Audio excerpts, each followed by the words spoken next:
Hi, it's Dwyer, gamblersadvisory.com, dwyervip.com for premium picks.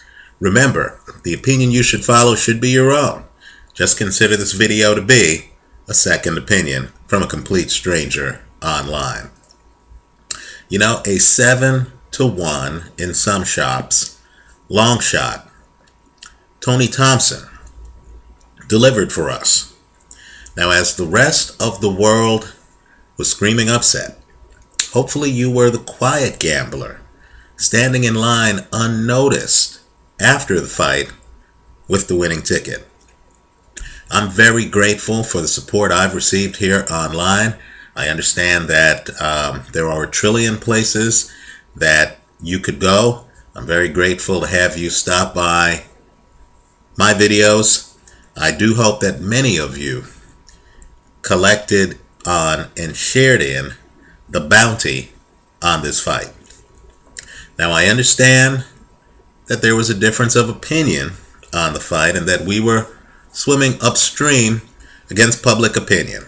All you have to do is look at the comments for both of the pre-fight videos and the number of negative votes, thumbs down, that both videos got here on YouTube. But understand, my goal here is not to look sane. It is simply to share my notes with you as all of us try to beat the casino, right? Sometimes we're going to take favorites. Sometimes we're going to swim upstream against public opinion, right? But you know my motto, let's boldly go wherever the tape takes us. A few points. This fight should prove to everyone that there's no such thing in boxing as a tune-up fight. David Price was unbeaten. Yes, he was untested, but he had a crowd behind him. He has a fan base. He had buzz. He was credible as an opponent for the heavyweight championship. What he should have done, in my opinion, is to do what David Haye has been doing, right? Talk to reporters, call out the Klitschko brothers, show up at press conferences, call out the Klitschko brothers, right? Give interviews, call out the Klitschko brothers, let everyone in the world know that you're willing to fight the very best right now, right? Let me just say, David Price could have done that. With an unbeaten record, with his amateur pedigree, there would have been reporters clamoring for that fight. And with the fight community in the United Kingdom being one of the best fight communities in the world, I'm sure either Vitaly Klitschko or Vladimir Klitschko, maybe Alexander Povetkin, would have realized that a fight against David Price would generate box office, right? Instead, whether Price was ready or not, right? Instead, David Price made a decision that, quite frankly, is going to cost him a lot of money. Understand, when you're in boxing in an uncertain event, yes, you're getting a payday, but you might actually end up losing money at the end of the day. Now there are questions about David Price's chin. The way boxing works is to put those questions to rest. Price is going to have a series of fights. The problem is there are credible contenders who are now more credible than David Price in terms of being ready for a shot at the heavyweight title, just in his own country. You have David Haye, who I mentioned earlier. You also have Tyson Fury, right? If a Klitschko now were to decide to fight David Price, they'll look like they're taking the easy way out. they'll look like they're skipping over more worthy opponents. And so now, David Price is going to have to take risks. He's going to have to fight credible competition. And the competition now knows that David Price's chin might have some glass in it, right? Really, in my opinion, and I understand there are many opinions on this. I want to hear from you. I hope you leave yours in the comment section to this video. But in my opinion, it was just a foolish decision to take on Tony Thompson. Utterly foolish. I think we know now the risk that was involved. The writing was on the wall and it's substantial.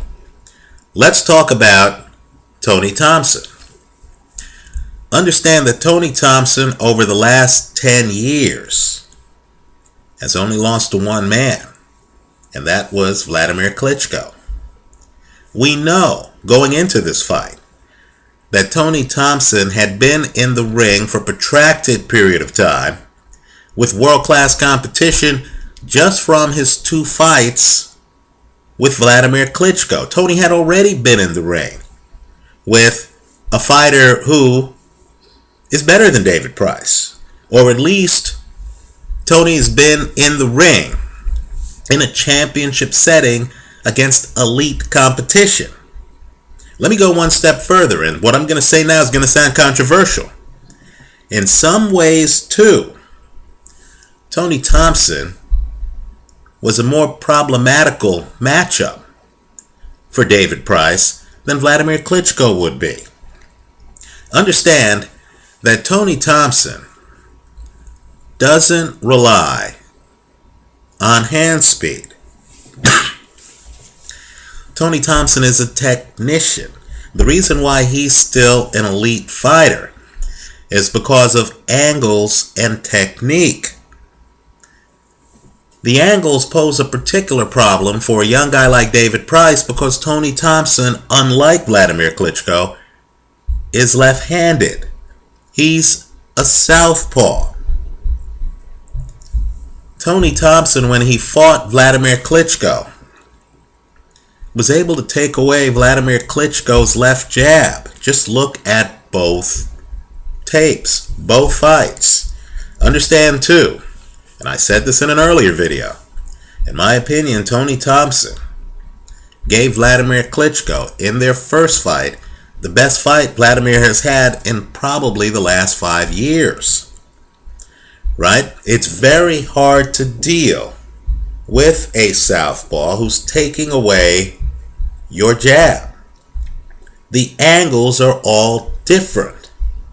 If you're a young fighter and you're not quite ready to fight a southpaw, it's going to take you several rounds to figure it out. Right? Had David Price fought Vladimir Klitschko, he would have been going up against an orthodox fighter. Certain tools in his shed, his left jab, would have been available to him. They weren't in this fight. Right? Let me also point out too, and I want you to look at the film of the fight because it's obvious. Tony Thompson came into this fight believing that David Price couldn't throw a left hook. How do we know that? Just look at how low Tony Thompson's right hand is in the fight. Tony doesn't even keep a hand up. Tony drops his hands. Now let me tell you how advanced Thompson is. If you look at the first round of the Vladimir Klitschko rematch, right, the rematch where Thompson ends up getting stopped, and if you look at the last 15 seconds of that first round, it's a first round that Tony Thompson wins, you're going to see that against Vladimir Klitschko, who is easily one of the hardest punchers in the entire sport, you're going to see that Tony Thompson goes over to the ropes voluntarily and drops his hands, right? Because Thompson's one of these older fighters, like a Bernard Hopkins, who knows the angles, who knows what to look for. He's focusing on Vladimir Klitschko's right hand. Vladimir Klitschko's right-handed, and he's experienced enough of a veteran to literally drop his hands as he looks at what Vladimir can do. That's exactly the wrong kind of fighter for a young guy like David Price to be fighting. If David Price is going to take this kind of risk, David Price should be fighting for the heavyweight championship. Think about it. Tony Thompson's knockout ratio going into this fight was over 60%. Tony Thompson is actually a knockout puncher. Look at his record. Look at the string of knockouts. Tony Thompson hasn't had to go the distance in a fight since 2007. So here you have a lefty who's going to neutralize Price's jab. Understand, I know Audley Harrison was a lefty, but that fight didn't go long enough for Audley Harrison's left-handed stance to actually become a factor, right? Harrison got caught too early. Here you have Tony Thompson literally circling David Price, keeping him in the middle of the ring, telling you that he didn't think Price had a great left hook, right? He has his hand down. He's not even guarding. Price is trying to pretend he's Vladimir Klitschko. He has his left hand moving like this. He's trying to knock down Tony Thompson's right hand. Tony Thompson just ignores it, literally. In fact, you realize the punch that dropped David Price in the second round was actually a right hand from Tony Thompson. David Price was well out of his depth in this fight. And the writing was on the wall when you looked at Price's earlier fights. I think Price is an athlete. I understand the people around Price have been very successful in the past and are very experienced, right? But I'm just going to call it as I see it. Thompson arguably is America's best heavyweight, right? We'll figure out how good Deontay Wilder is, right? But Thompson, understand, again, hasn't had to go the distance since 2007. If you look at his first fight with Vladimir Klitschko, he had better CompuBox numbers than Vladimir Klitschko. Quite frankly, if you kill the volume on your TV, right, sometimes you have to get away from the public to beat the public. If you kill the volume on your TV, and if you look at that second fight, you're going to see that Thompson wins the first round. Thompson has a problem, literally. Vladimir Klitschko has to get out of his stance to be effective in that fight. Thompson has a problem with two straight right hands. They both drop him, right? Vladimir Klitschko, apart from landing those two right hands, was not outboxing Tony Thompson by a wide margin. He's winning the fight. Make no mistake. But Tony Thompson is in the fight. Let me also point out, too, that Thompson is adaptive reactive. He changes as the fight goes along. You actually see it clearly in his second Vladimir Klitschko fight. He starts the fight, he has his hands dangling. When he gets his bell rung, he actually suddenly has rabbit ear defense, right? He actually gets careful, changes his defensive stance. He didn't even have to do much, quite frankly, against David Price. Thompson also throws a pretty good uppercut. Now, I believe that this fight really has more to do with group psychology than it does the two guys, because there's simply no question that Tony Thompson has a much better resume than David Price.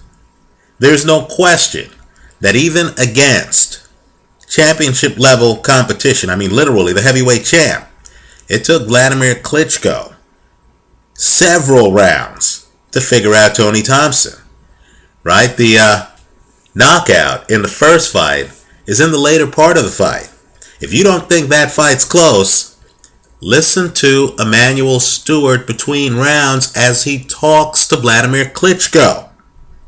There was panic in the Klitschko corner. Then we get to the second fight. Right? What I want you to do is to listen to Barry Hunter in Tony Thompson's corner. The Thompson people really thought they were going to win that second fight. Look at Tony in the first round of the second fight. I've put the film of the second fight on my YouTube channel page. The announcers in the early rounds of that fight literally tell you that Tony Thompson thought he made a mistake with the angles he used in the first fight. Right? Angles. Now, as you look at David Price, who's following Tony Thompson around the ring like a lost puppy, you're going to realize that David Price isn't at the level where he's dealing with angles. Right? He's literally just trying to KO Tony Thompson. Right? A guy with a much longer career and a 60% KO ratio, who's coming at him from a southpaw stance and who doesn't even have to raise a hand, doesn't even have to raise his right hand, think about it, to block a David Price hook or a David Price jab. Let me also point out too that Vladimir Klitschko is very different from David Price, right? Because Vladimir Klitschko can put you to sleep with a left hook. Why wasn't David Price throwing left hooks? Right? And so all I can say is this. I know there's a school of thought that says David Price would have gotten crushed by Vladimir Klitschko. Wouldn't he be better off if he had fought Vladimir Klitschko? Look at what fighting Vladimir Klitschko did for Tony Thompson. Many more fans know who he is. He even got this fight. Right? He has credibility. Not only that, he has guys like me here online talking about how he looked good in the first fight, a fight in which he got knocked out. Right? All I'm saying is fighting the heavyweight champion puts you one lucky punch away from being champ yourself. And if you hold your own against the champion, it increases your fame. It increases your fan awareness. It should increase your drawing power. Right? If you're going to lose a fight, it should be to the champ. Who takes a tune-up fight against a contender who has only lost to the champ in the last 10 years, who's a dangerous southpaw, who has height, who uses angles, who rolls with punches, who's adaptive, reactive, and who's working off angles? David Price did. David Price paid the price. Let me also say too that David Price, and I've said this in previous videos, David Price defensively is a bit limited. Right? I believe that boxers can learn a lot of things. But if you're about 30 years of age and you still have defensive liabilities, that's a problem. Well, let me just say this. If I'm a young guy and I'm defensively limited, right? I'm not exactly rolling with punches, right? Guys like Matt Skelton actually were able to land some shots on me, right? If I know I have defensive limitations, what am I doing fighting a guy with a 60% KO ratio? You tell me. And so, I've said this before too. There are times, quite frankly, when the casinos misprice fights. In fact, quite frankly, if you're a heavy enough gambler, that happens every night. There's going to be some event out there that the casino has mispriced, because we're all doing our best estimates. We're all subject to public sentiment and opinion, right? We look at a guy like David Price and we start reading into his performance, the performances of Vladimir Klitschko and others, right? We say, oh, he's a big guy, just like Vladimir Klitschko. He's athletic, just like Vladimir Klitschko. He throws a good right hand, just like Vladimir Klitschko. Guess what? He's not Vladimir Klitschko, right? Apparently, the casinos thought he was. But understand, even if he was Vladimir Klitschko, the first time Vladimir Klitschko fought Tony Thompson, didn't that fight make it into the 11th round?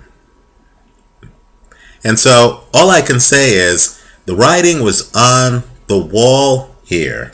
Understand that when they make a fighter a 7-1 underdog, what they're telling you is that if these two guys fought 8 times, the underdog would only win 1 of the 8.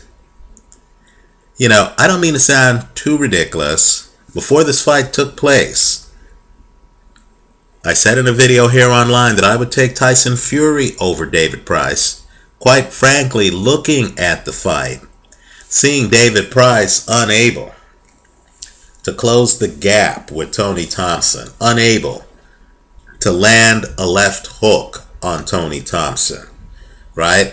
Knowing too that David Price doesn't have the ability that Tyson Fury has of actually changing from an orthodox stance to a southpaw stance. And seeing that David Price stood right in front of Tony Thompson, not even off at the side. Understand, Vladimir Klitschko, if you look at the fights, particularly the second fight, Vladimir Klitschko's doing a lot of feinting. Vladimir Klitschko comes over at the side. He's trying desperately to set up a straight right hand, right? He's actually trying to work it a little bit. David Price, unfortunately, just doesn't have that ring savvy, right? If you're a heavyweight lacking in ring savvy, what are you doing fighting a bona fide contender? Don't tell me that you were silly enough to believe that because Tony Thompson gets dropped, not even methodically outboxed, you know, he's hit with the right hand in like the 5th round, dropped. He gets up. He actually tries to continue. Heart of a warrior. Could have cashed in. No, he tries to continue. Gets hit with another right hand, I believe in the 6th round, and then loses the fight. Don't tell me that because you saw a guy get stopped by the reigning world heavyweight champion, that you then assume that you could use this guy as a tune-up fight. That has to be the most ridiculous thinking I've heard in quite some time. So, to sum up, the casinos were way wrong on this one. Public sentiment was wrong on this one. When you see a fighter, whether it's Hopkins, whether it's Antonio Tarver, whether it's Tony Thompson, when you see a fighter, whether it's Vitaly Klitschko, and he's 40 or older, but the guy is a technician who never relied on fast feet, fast hands, who's relying on power shots and angles, and who's been in the game long enough where he's not even going to pretend to be concerned with your left hand. I mean, look at the film. Look at Tony Thompson's complete lack of concern from the opening bell with David Price's left hand. It's a complete lack of concern. When you're a 40-something and you have the knowledge base where you don't even have to think about bluffs involving non-weapons, and you can just focus on, in this case, David Price's right hand, then the David Prices of the world need to be careful, right? This wasn't fighting a Roy Jones who, when he was younger, was relying on athleticism, and when he's older, as those reflexes dim, he's in trouble. No, this is a guy in Tony Thompson who's relying on angles, right? If you're fighting an older fighter who knows angles, who knows defense, who can tie you up. Let me point out, even in the second Klitschko fight, when Tony Thompson gets his bell rung, shortly before Tony's knocked out, Tony's actually holding and hugging Vladimir Klitschko, right? He has survival skills. These are the kind of things that David Price now, unfortunately for him, has to go out and learn. The short line to challenging for the heavyweight title has now been closed. In its place are questions about his chin, are questions about his defense, are questions, quite frankly, about his left hand, right? Given all these questions, in my opinion, he should have fought for the title. As I said, all it takes is one lucky punch to shock all of us. You don't even have to win the fight. I can tell you, a generation ago, a guy named Ronaldo Snipes dropped Larry Holmes. It was a moment.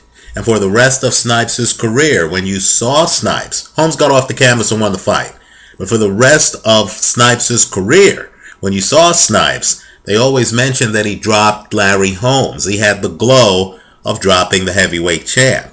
And let me tell you, if Larry moved just a few seconds slower, Ronaldo Snipes would have been the heavyweight champ, right? David Price should have been thinking about being Ronaldo Snipes. Instead, he deluded himself into believing he was a Klitschko. And even if he thought he was a Klitschko, what's he doing fighting a guy with actual power? Let me also say this too, and I'll close with this. This was a perfect storm type fight. You know, the public seems to like guys who look like fighters, right?